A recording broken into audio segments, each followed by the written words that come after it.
Christmas is a-coming, and it's a-coming like a storm. I look at all the red in here, and Mike Johnson even has red on, but you can't get the pink on him. Absolutely. It will happen one day. James told me one day I'll be old enough to where I won't be able to put on what I want to, and he'll do what he wants to. I was like, that's a scary thought.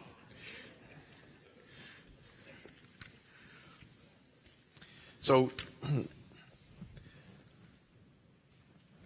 I'm a little nervous, folks, because for 8 years all I've done is talk to kids. And Jack reminded me that you all are just big kids.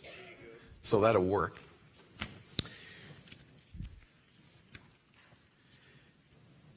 Let's open in prayer. Our Father in heaven, thank you for this day that you've given us. Thank you for the beauty of it, and thank you for your Son. Father, this morning as we continue on with the lesson on holding fast, help us to engage in your word, to think deeply, and Father, to walk away realizing that we can have confidence in you and hope in you, knowing that we are saved. It's in your Son's name. Amen. Everybody can start buzzing on us, Chris. I don't know. We'll see what it does. Okay.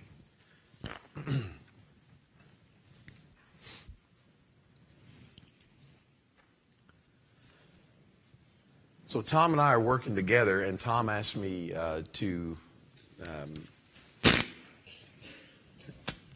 Tom asked me to, boy, if it continues on that, we have to switch to something else.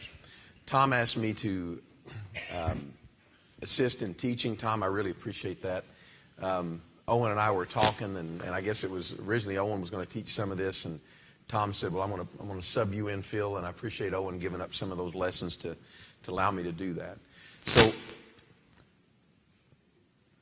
there it goes again. Hebrews 3:6. And we have a lot of verses doing.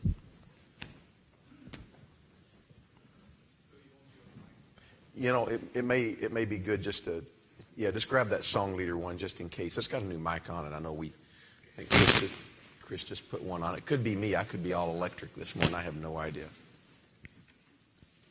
But that will make you nervous after a while. When eventually it'll pop and some of you are going to come out of your seat.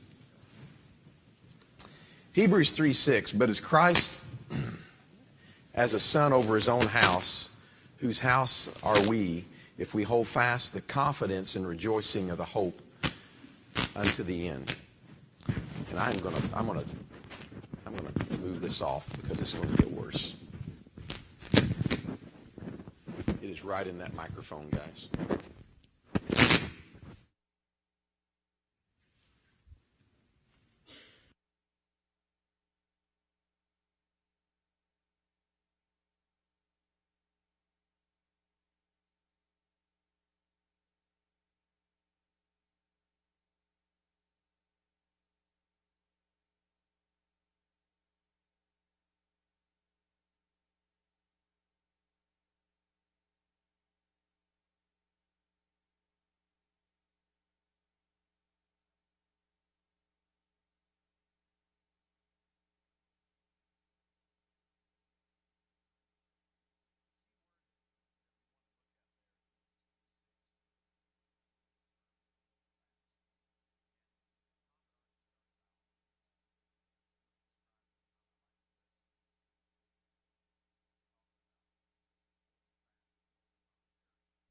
Tom had one that he explained on that, and I remember I told the boys, we went out to a place called Philmont as I took the Boy Scouts out to New Mexico. I haven't told a lot of folks about the trip. I'll tell you a little bit about it. We went out, and Greta said, well, I've never seen you with facial hair. It's sort of good. Knock it down and you can keep it. So that was the agreement we had. With the boys, when we went out, a lot of preparation, and we got lost. We got lost even in preparing locally around here. You don't think you can get lost back in these woods? You really can, and if you get separated, and boy, the boys had all the confidence in the world. They were heading on the right path. and several different occasions. And just ask James. They were happy-go-lucky, and they got separated from us adults, and there was no signal. And for an hour and a half, we couldn't find them. Yeah, that happens. That happens. And the thing is, you train and you're prepared, but there's nothing a little more nervous than the boys can always tell you where you're at as far as with a compass, right? They can always look and say, oh yeah, we know north, south, east, west. The trick is knowing where you're at on the map. Because if you don't know where you're at on the map, you don't know where you're going to be going. A lot of like what we're talking about. High desert. So every step you make is a huff and a puff. And I'll bring in a lot of analogies on that and over the next few weeks. But the one thing that the boys had to figure out pretty quickly is navigation, because out there it's a little bit different. Your compass is set differently, and we had 80 miles to cover in 11 days. It's not a lot. The trick was we had 12,000 feet to ascend, so we're going up over 2 miles of moving up, and I moved up a lot slower than I used to move up. So as we proceeded on with that over those trips, and all you got is what's on your back, and they would do food drops and stuff. We got and prepared, and then you get out there and they acclimate you. It's a good thing they acclimate you.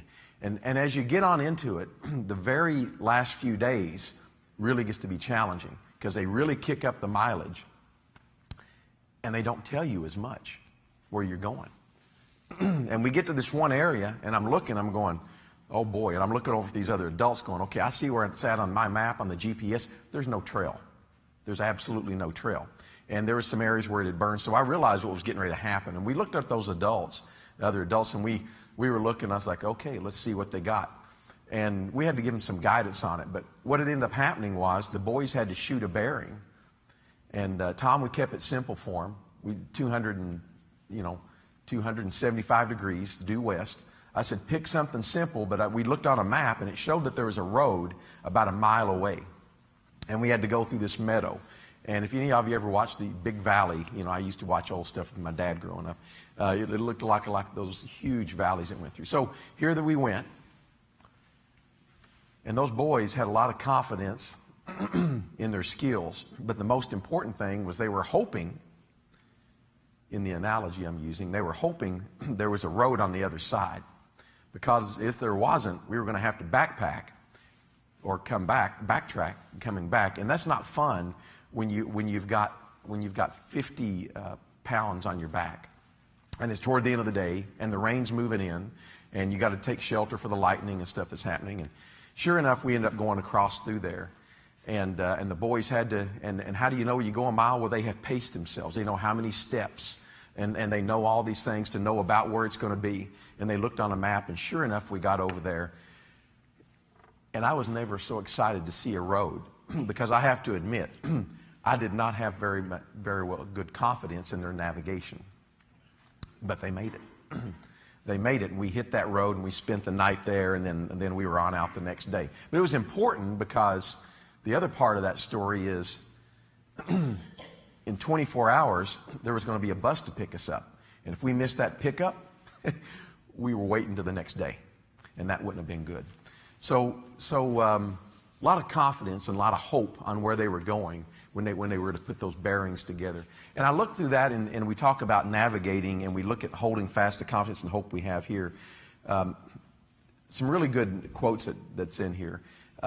Anything that God has ever done, He can do now, and anything that He can do anywhere, He can do here, and anything that God has done for anyone, He can do for you. That's by A.W.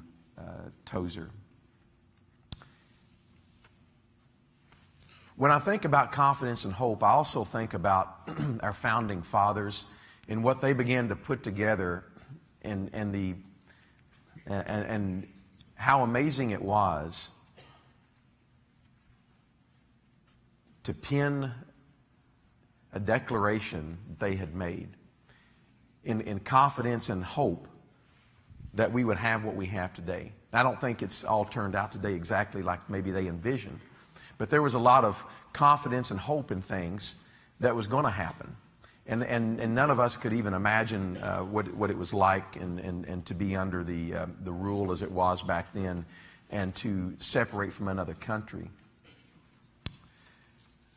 For me, it's a lot with it. I work a lot with the interstate system and highways, and everybody kids me a lot. The kids were, they were kidding me over the weekend. We were doing some things, and that Phil doesn't like concrete. Well, that's right. Okay, but they were kidding me about those things. But when you look at our highway system, whenever that they had a vision, I don't know if you ever heard about how our highway system got to be what we are, and it is the jealousy of a lot of countries. That they want to build like what we've done. But our infrastructure that we have was a vision.